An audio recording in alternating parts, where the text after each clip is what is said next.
अस्सलाम वालेकुम एवरीवन। आज हम 10th क्लास का चैप्टर 2 यूनिट 2 स्टार्ट करेंगे, जो है आपके प्रोग्रामिंग के बारे में। जो 10th क्लास है उसके अंदर हम पढ़ेंगे सी प्रोग्राम के बारे में। सबसे पहले सवाल ये पैदा होता है, प्रोग्राम क्या चीज़ है। जैसा कि आपको पता है, जो कंप्यूटर प्रोग्राम है बेसिकली वो क्या होता है, सेट ऑफ इंस्ट्रक्शंस होते हैं जो लिखे जाते हैं किसी भी प्रोग्रामिंग लैंग्वेज में, ताकि हम अपने कंप्यूटर को कुछ इंस्ट्रक्शंस दें और वो कोई स्पेसिफिक टास्क परफॉर्म करे। तो कंप्यूटर प्रोग्राम क्या हुआ, ये बेसिकली सेट ऑफ इंस्ट्रक्शंस होते हैं जो रिटर्न किए जाते हैं किसी भी प्रोग्रामिंग लैंग्वेज में। और ये क्यों लिखे जाते हैं, कोई स्पेसिफिक टास्क परफॉर्म करने के लिए लिखे जाते हैं। फिर हमारे पास आ जाता है सेंटेक्स। सेंटेक्स जस्ट लाइक किसी भी आप नेचुरल लैंग्वेज में देख रहे हैं, जिस तरह हमारी ग्रामर होती है, इसी तरह प्रोग्रामिंग लैंग्वेज के कुछ सेट ऑफ रूल्स होते हैं जिनको यूज़ करते हुए आप क्या करते हैं, प्रोग्रामिंग करते हैं। उन सेट ऑफ रूल्स को फॉलो करना बहुत ज़्यादा इंपॉर्टेंट होता है। सो सेंटेक्स किस तरह आप डिफाइन करेंगे पेपर में, ये क्या होते हैं, set of rules of the programming language. ठीक है, just like the grammar of natural language. For example, अगर मुझे एग्जामिनर कहता है कि मुझे एक वेरिएबल डिक्लेयर करना है, वेरिएबल का मैं आपको नेक्स्ट उस क्लास में बताऊंगा। एक आपको एग्जांपल दे रहा हूँ। जस्ट लाइक मैं लिखता हूँ इंट ए। तो प्रोग्रामिंग में हमेशा हम इंट यूज करते हैं। अगर मैं इंट की जगह लिख लेता हूँ इंटीजर, हालांकि इंटीजर के लिए यूज होता है, मैं लिख देता हूँ इंटीजर ए, तो ये क्या हो जाएगा, गलत हो जाएगा। बिकॉज हमारी जो सेंटेक्स है, सेट ऑफ रूल्स हैं, वो किसके बारे में है कि हमने इस तरह लिखना है। ठीक है, तो सेंटेक्स भी हमने पढ़ लिया। नेक्स्ट जो हमारा टॉपिक है वो है सिमेंटिक। सिमेंटिक बेसिकली आपके जो प्रोग्रामिंग स्टेटमेंट्स होते हैं उन्हें एक मीनिंग देता है। वो ये बताता है कि किस सीक्वेंस से आपके ऑपरेशंस परफॉर्म होंगे। जस्ट लाइक मैं आपको एक एग्जांपल देता हूँ। मैं एक टर्म लिखता हूँ, sum equals to A plus B. Sum equals to A plus B. तो इसमें क्या होगा, पहले ए की जो वैल्यू है वो ऐड होगी किसमें, बी के अंदर। ए और B, for example let's suppose ये 2 है, ये 4 है। 2 प्लस 4 क्या हो जाएगा, 6। और उसके बाद ये वैल्यू साइन हो जाएगी सम को, सम की वैल्यू टोटल क्या हो जाएगी, 6। राइट, इस तरह करके एक सीक्वेंस ऑफ ऑपरेशंस होता है कि पहले इसमें एडिशन होगी, ऐड होके जो आंसर आएगा वो किसे असाइन कर दिया जाएगा, सम को। ठीक है, तो सिमेंटिक से क्या मतलब हुआ हमारा, कि ये क्या करती है, it gives meaning to statement of a programming language. It also describe the sequence of operation to be perform. Sequence का भी बताती है कि पहले आपने क्या करना है, कौन किस तरह ये ऑपरेशन परफॉर्म होगा, पहले क्या चीज़ सॉल्व होगी फिर क्या चीज़। ये आपके पास क्या होता है, सिमेंटिक। यूजली आपके फेडरल बोर्ड में क्वेश्चन आता है, या जो आपके अदर बोर्ड्स हैं उसमें, कि what is the difference between syntax and semantic. So मैं ये ऑलरेडी डिस्कस कर चुका हूँ, तो आपने पेपर में इसी तरह इन दोनों का डिफरेंस भी डिफाइन करना है। नेक्स्ट मेरा जो टॉपिक है वो है हाई लेवल लैंग्वेज।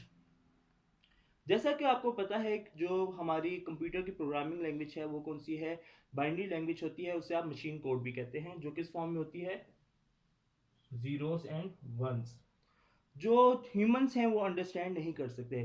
सिमिलरली जो हमारी लैंग्वेज है, हम सिंपल इंग्लिश जिसे आप कहते हैं, वो हमारा कंप्यूटर जो है वो अंडरस्टैंड नहीं कर सकता। इसी इशू को रिजॉल्व करने के लिए डेवलपर्स ने एक लैंग्वेज डिज़ाइन की है जिसे कहते हैं हाई लेवल लैंग्वेज। तो यूजली जो डेवलपर्स हैं, प्रोग्रामर्स हैं, वो क्या करते हैं, हाई लेवल लैंग्वेज को यूज़ करते हुए आपकी प्रोग्रामिंग करते हैं। क्योंकि मेन वजह ये है, ये नियर टू इंग्लिश लैंग्वेज है, इससे इजली आप सीख सकते हैं, अंडरस्टैंड कर सकते हैं। और जब हम इसमें कोडिंग करते हैं वो फिर क्या होती है, उसके बाद आपका जो कोड है वो कन्वर्ट हो जाता है किसमें, मशीन लैंग्वेज के अंदर, और इस तरह फिर आपका कंप्यूटर अंडरस्टैंड करता है। सो इसमें हाई लेवल लैंग्वेज में आप देख सकते हैं मैंने स्टेप्स कुछ लिखे हुए हैं। ये इजली अंडरस्टैंडेबल है, आप इजली से अंडरस्टैंड करते हैं, इतनी मुश्किल नहीं है। और डिबगिंग प्रोसेस इज ईजी। यहाँ ये सवाल पैदा होता है, डिबगिंग क्या है। डिबगिंग का मतलब एरर्स निकालना।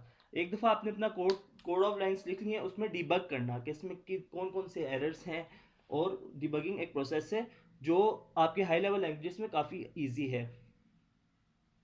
और एक और इसकी जो मेन चीज़ है, इसमें जो प्रोग्राम लिखा होगा वो मशीन डिपेंडेंट नहीं होगा, बिकॉज ये आपको पता है हाई लेवल लैंग्वेज है, ये it all depends on programmer ने इसे करना है, और ये मशीन डिपेंडेंट नहीं है।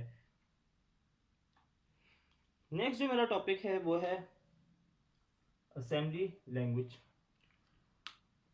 असेंबली लैंग्वेज आप इस तरह कह सकते हैं, आपकी जो मशीन लैंग्वेज है और हाई लेवल लैंग्वेज है उसके बीच की एक चीज़ है, जो एक सिंबॉलिक कोड्स होते हैं, मगर ये भी क्या है, ईजिली अंडरस्टैंडेबल नहीं है, आप हर बंदा इसे अंडरस्टैंड नहीं कर सकता, मगर ये मशीन लैंग्वेज के कंपेयर किया जाए तो उससे ईजी है, और ये भी जो है आपके पास मशीन डिपेंडेंट है, और इसमें डिफरेंट किस्म के सिंबॉलिक कोड्स यूज़ होते हैं, और थोड़े लो लेवल लैंग्वेज के भी करीब है, और थोड़ी हाई लेवल लैंग्वेज करेक्टरिस्टिक इसमें हाई लेवल लैंग्वेज के हैं, कुछ लो लेवल लैंग्वेज के करेक्टरिस्टिक्स हैं, तो इसी वजह से ये भी अंडरस्टैंडेबल नहीं है। नेक्स्ट जो आपके पास है low level language. Low level language जो है वो आपकी कौन सी लैंग्वेज होती है, आपकी मशीन लैंग्वेज। हमारे कंप्यूटर, जैसा कि मैंने आपको पहले बताया है कि हमारा कंप्यूटर जितना भी डाटा स्टोर करता है वो किस फॉर्म में स्टोर करता है, जीरोस एंड वंस की फॉर्म में, ठीक है। जो भी डाटा आप इंस्ट्रक्शंस कंप्यूटर को दे रहे हैं वो सबसे पहले कन्वर्ट होता है मशीन लैंग्वेज, या उसे कहते हैं लो लेवल लैंग्वेज के अंदर, तब जाके कंप्यूटर को समझ आती है कि आपने उस प्रोग्राम में क्या करना है और आप क्या कह रहे हैं। सो मशीन लैंग्वेज जो है वो क्या है, बिल्कुल भी ये सिर्फ कंप्यूटर ही अंडरस्टैंड कर सकते हैं, प्रोग्रामर इसे अंडरस्टैंड नहीं कर सकते, और ये किस में है, बाइनरी लैंग्वेज भी इसे कहते हैं, और जीरो वंस की फॉर्म में होती है। जब भी आप हाई लेवल लैंग्वेज में अपना प्रोग्राम लिखेंगे, जिस तरह आपके सेकेंड ईयर जो 10th क्लास है उसके अंदर हम आपको सी लैंग्वेज के बारे में सिखाएंगे, तो सी लैंग्वेज हाई लेवल लैंग्वेज है। जब आप इसे लिखेंगे, कोड आपने लिख लिया, उस कोड को मैं सोर्स कोड, जो सोर्स कोड आप लिख लेंगे अपनी हाई लेवल लैंग्वेज के अंदर, तो क्या होगा, जिसी तरह आप रन करेंगे प्रोग्राम को तो वो सबसे पहले कंपाइल होगा किसके अंदर, मशीन लैंग्वेज कोड के अंदर, जिसे हम ऑब्जेक्ट कोड कहते हैं।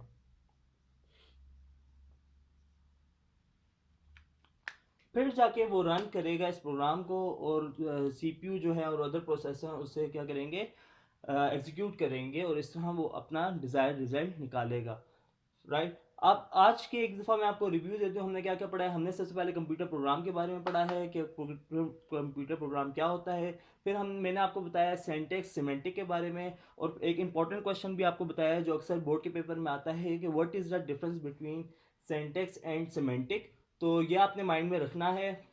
फिर मैंने आपको प्रोग्रामिंग लैंग्वेजेस के बारे में बताया, हाई लेवल लैंग्वेज के बारे में, असेंबली लैंग्वेज के बारे में, एंड लो लेवल लैंग्वेज के बारे में। इन तीनों टॉपिक्स में से जो द मोस्ट इंपॉर्टेंट है, अक्सर आपके पास क्वेश्चन आता है, characteristics of high level languages, तो ये आपने अपने माइंड में बिठानी है। आगे जो नेक्स्ट हमारे टॉपिक्स हैं, हम पढ़ेंगे सी प्रोग्रामिंग के बारे में, कि हम किस तरह उसमें वेरिएबल बनाते हैं, उसकी डाटा टाइप्स क्या होती हैं, प्रोग्रामिंग उसमें किस तरह करते हैं। तो उन टॉपिक्स के लिए आप मेरी नेक्स्ट वीडियो को देखें।